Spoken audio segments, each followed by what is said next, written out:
We continue to be fascinated by the Vikings and stories about their exploits.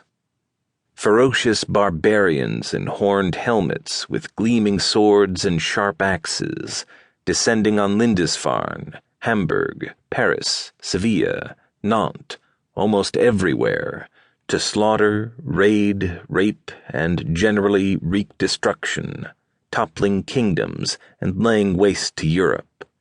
The Vikings pique our imagination. We picture them killing and maiming without regard for age, gender, or status in society.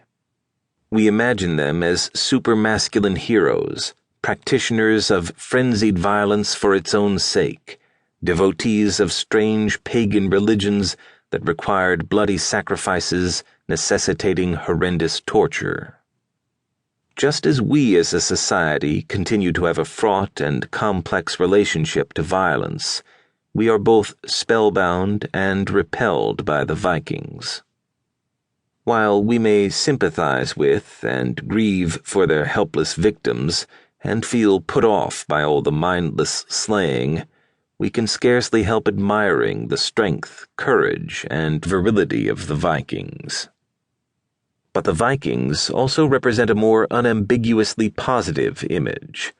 We like to think of them as youthful, courageous, and exciting adventurers devoted to travel and exploration. We think of the Vikings as accomplished and fearless discoverers who sailed across the Atlantic 500 years before Columbus. On the other side of Europe, they navigated the rivers of Russia and discovered overland trade routes to Central Asia and the Arab Caliphate, connecting with China via the Silk Road. The new trade routes helped them make fortunes as traders and merchants. Despite their propensity for violence, the reputation of the Vikings remains predominantly positive, and their image is constantly used in ever more inventive ways in metaphor and marketing. Viking-related trademarks promote herring, lutefisk, river cruises, computer games, kitchen interiors, power tools, and the NFL football team in Minnesota.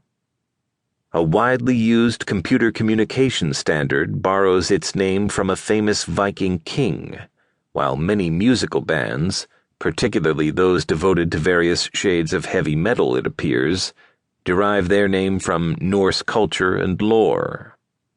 Viking-themed feature films, television dramas, and documentaries draw huge audiences, while college courses on Viking-related themes seldom fail to entice large crowds of students. Vikings sell and intrigue. They evoke an attractive blend of masculinity, strength, adventure, and northern heartiness.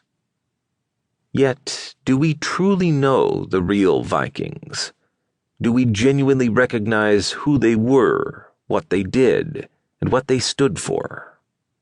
The modern cultural imagination captures only aspects of the Vikings, and what we think we know is skewed, exaggerated, or simply misunderstood. Their iconic horned helmets, for starters, never existed, or at least not before the premiere of Wagner's Ring of the Nibelung in 1876.